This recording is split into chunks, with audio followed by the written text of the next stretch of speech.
Join me in a reading from Genesis. The child grew and was weaned, and on the day Isaac was weaned, Abraham held a great feast. But Sarah saw that the son whom Hagar the Egyptian had borne to Abraham was mocking, and she said to Abraham, "Get rid of that slave woman and her son, for that woman's son will never share in the inheritance with my son Isaac." The matter distressed Abraham greatly, because it concerned his son. But God said to him, "Do not be so distressed about the boy and your slave woman. Listen to whatever Sarah tells you, because it is through Isaac that your offspring will be reckoned. I will make the son of the slave into a nation also, because he is your offspring." Early the next morning, Abraham took some food and a skin of water and gave them to Hagar. He set them on her shoulders and then sent her off with the boy. She went on her way and wandered in the desert of Beersheba.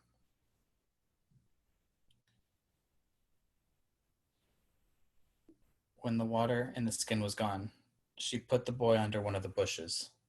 Then she went off and sat down about a bow shot away, for she thought, "I cannot watch the boy die." And as she sat there, she began to sob.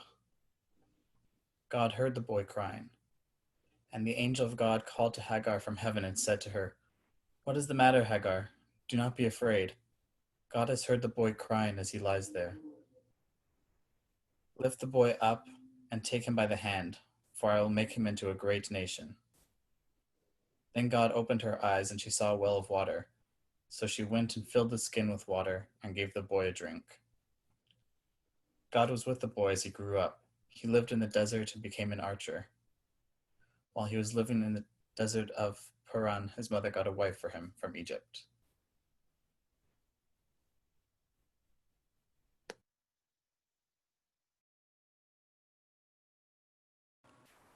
Thanks for reading that, Caleb. Hi, everybody. My name is Beth, and I wore my bow tie for y'all today. So happy Pride.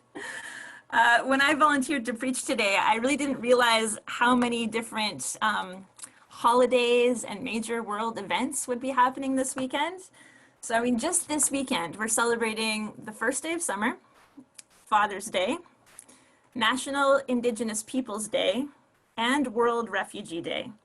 And we're also, of course, in the middle of a global pandemic and a global anti-racist revolution. And it's Pride Month, which is the actual focus of this service.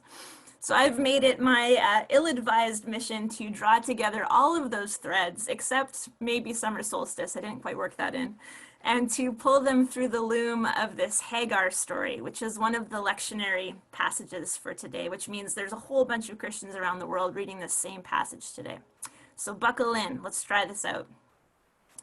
On Friday, I participated in a Juneteenth march here in Vancouver, along with my wife Denise and my brother and his husband. And as we marched alongside a very diverse crowd here in Vancouver, we were led in chants by a young Black woman with a megaphone on the bed of a slow-moving truck in front of us.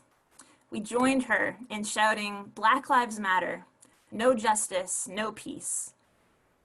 But then she would pause from time to time and take a whole different tone. In a quieter, more tentative voice, she would ask simple questions. "Vancouver, do you hear me? Do you see me?" "Yes," we replied each time. "Yes, we hear you. Yes, we see you." And then 5 minutes later, she would ask us again, "Do you hear me? Do you see me?" Jumping 4,000 years into the past, we find another young woman of color. Hagar was an enslaved Egyptian woman. She was the property of a Hebrew woman named Sarah, one of Israel's matriarchs. The situation, if you're a scholar, if you're a studier of the Hebrew scriptures, is a reversal and a bit of a prequel to Israel's subsequent slavery in Egypt, backwards. Hagar's name almost certainly was not Hagar. Hagar in Hebrew means the foreigner or the other. She was not afforded the dignity of having her chosen name remembered or recorded in scripture. So we first meet this woman known as Hagar in Genesis 16, when she's being forced to marry Abraham, who's already married to Sarah, in order to bear them a child, an heir. Now, both of these women are marginalized. Sarah can't conceive children, and that's the only role that really matters to her patriarchal society. And Hagar is forced to use her body to bear a child for Sarah against her will. There's a writer named Sarah Maitland who reimagines this story through a queer lens, with Sarah and Hagar as queer lovers, torn apart when the demands of childbearing bring Abraham between them. But even without queer subtext, which I find very fascinating, there's still plenty of fuel for jealousy and resentment in this story. Sarah and Hagar treat one another with contempt and disgust. But Sarah holds the power in this situation and gets away with violently mistreating Hagar in chapter 16. Abraham refuses to intervene, not even to protect his unborn child, so happy Father's Day, everyone. Hagar, very pregnant, heads into the wilderness for the first time, and there she's met by Yahweh, the God of the Hebrews, disguised as an angel, who asks, "Where have you come from? Where are you going?" The text says that God calls her Hagar, slave of Sarah.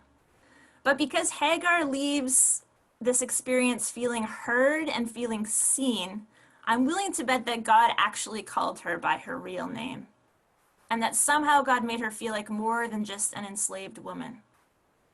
And then she, in turn, calls God not by the name God gave, Yahweh, but by her own name for God, El Roi, the God who sees. The God who sees her as so much more than Hagar, slave of Sarah. I think it's both vulnerable and liberating to be really seen for who you are. When you spend your life feeling ignored or trying to blend into the background or forced to hide and mask yourself, and then for the first time, someone gives you permission to be your fullest, realist self, and you take that risk, that's life-changing. For the LGBTQ plus people here, I wonder if you can think back to the very first person you ever came out to. Now, maybe you came out to someone and they chose not to see you. Maybe they chose to deny or ignore you, or they were too busy making it all about them to really see you. And if that's the case, I'm sorry. You deserved better than that. So try instead to remember the first person you came out to who listened well, who understood and loved you, all of you. See if you can get back in touch with how that felt.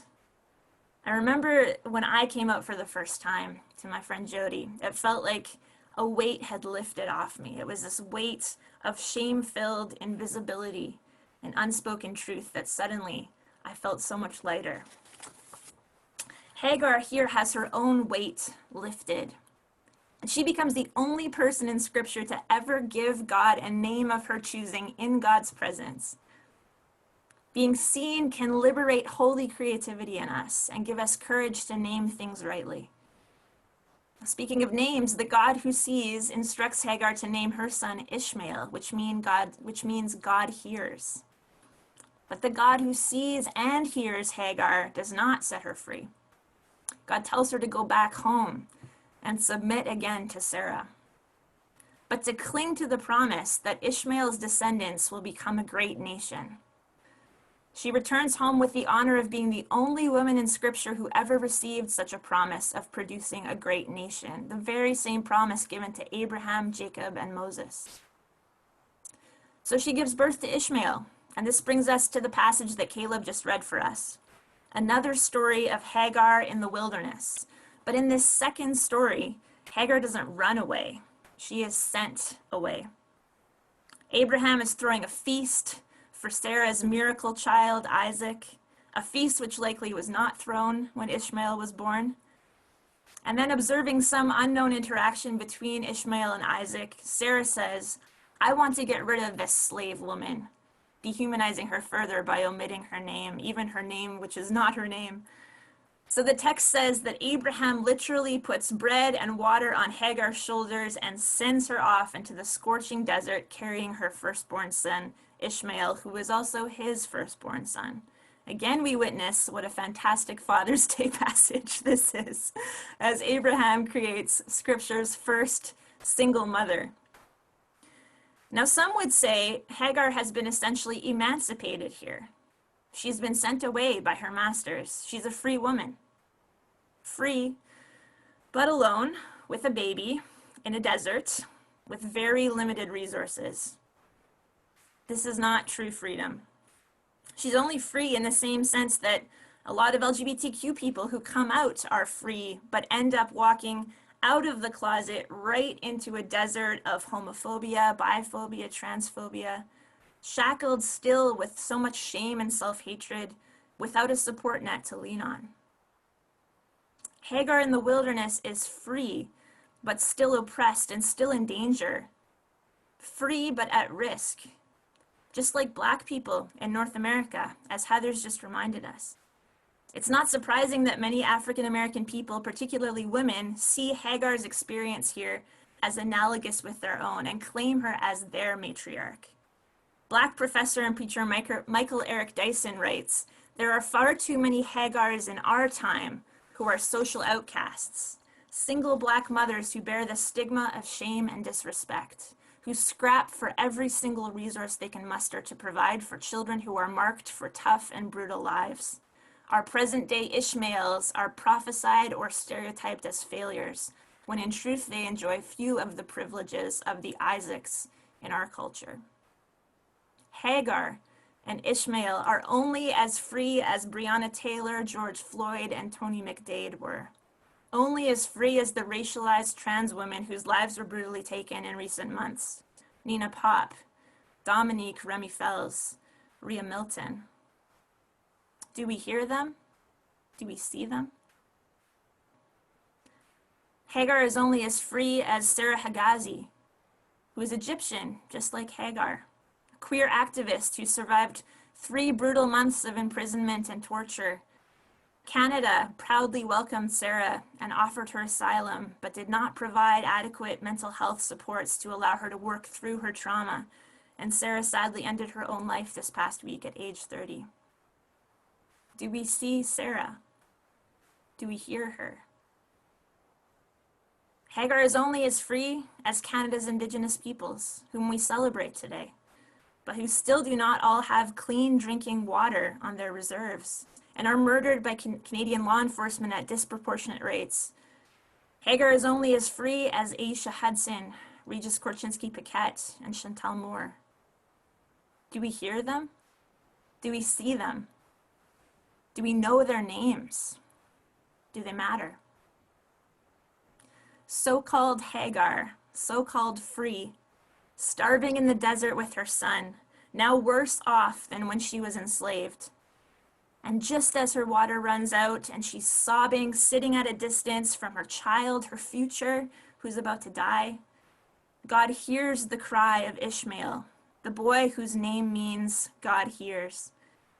And God sees Hagar, opens up her eyes so she can see a well, clean drinking water. And so Hagar survives as a single parent in the wilderness. Her son survives and fathers the Arab people. And Hagar's story survives here in Genesis. That might be the most miraculous part. It's an unlikely story to be remembered, repeated for centuries in the oral tradition, and written down, taking up 2 chapters worth of space in a book that's dominated by Israel's patriarchs.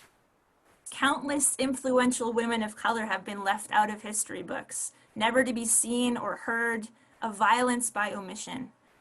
But Hagar is seen and humanized, dignified with a divine annunciation, a story, a means of survival. Emily P. Cook writes that Hagar had a personal encounter with God and yet was not liberated, but instead taught how to survive. God gives survival techniques to the oppressed so they can work toward their own liberation alongside their God. And I love this insight from Emily. Instead of God swooping in to fix Hagar's situation and punish her oppressors as yet another all-powerful figure taking control, God gives Hagar what she needs in order to exercise her own agency and control. I love this. According to Muslim tradition, I just read about this, Hagar goes on to become an entrepreneur, bartering with caravans of nomads exchanging her well water for supplies. And as more and more people settle near her well, the city of Mecca is founded around her, protecting her and her son. I love that image of community forming around an empowered survivor. There's so much dignity and resilience there. It makes me think of the Black Lives Matter protests. And it makes me think of Pride. The first Pride, as we've been saying, was a riot led by trans women of color, including Marsha P. Johnson and Sylvia Rivera, who fought back against the police and society who oppressed them. And they were no longer asking, do you see us? Do you hear us? They were insisting we will be seen and heard. We're done with hiding in fear. And then a couple decades later, AIDS activists followed suit, declaring, our lives are not worthless or expendable. We're done with being thrust into the wilderness with a few scraps of bread. You will see us, you will hear us, and research and fund our treatments.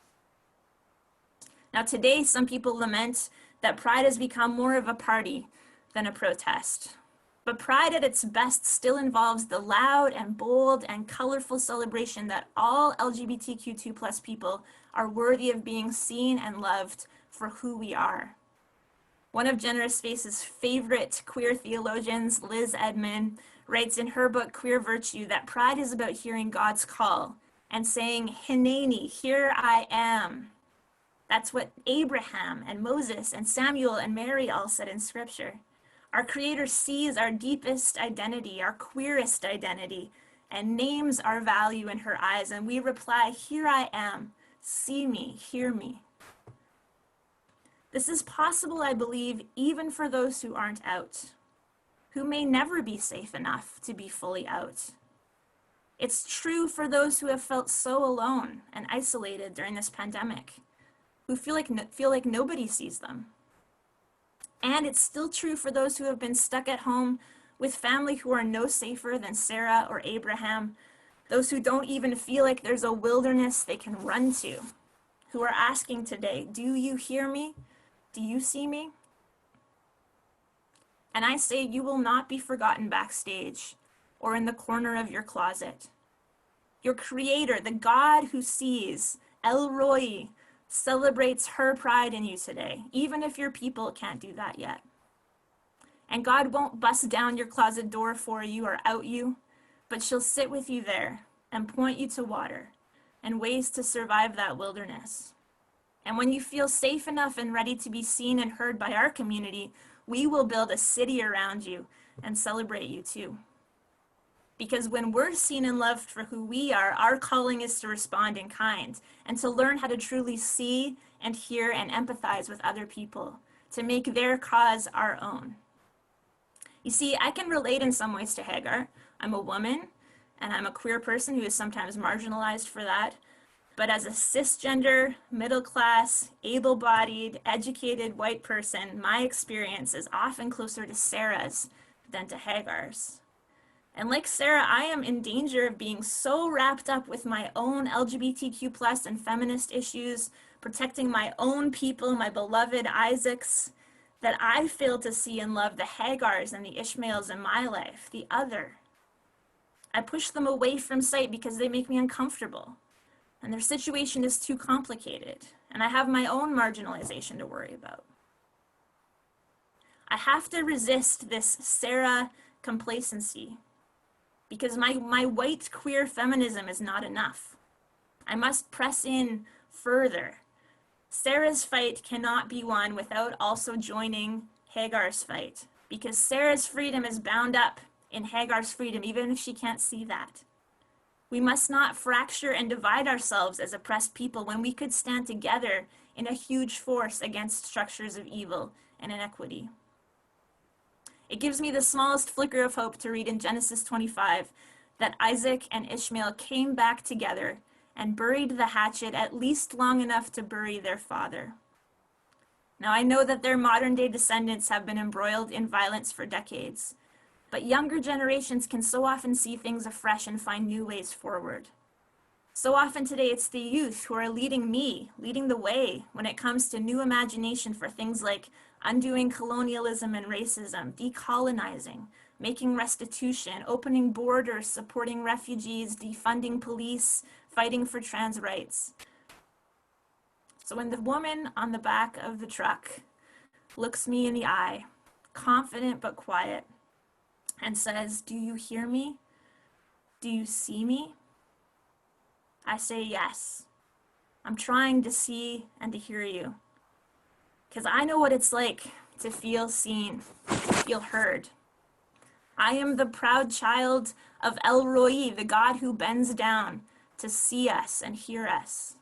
And now I'm the eyes and the ears and the heart and the hands of a God who will not let either of your stories be erased, either of our stories be erased, who will remember and call us by our dearest names, who builds supportive community around us, because she wants us to not only survive, but to thrive, because she believes we're worthy of dignity and freedom, because she takes pride in all of her children." Amen.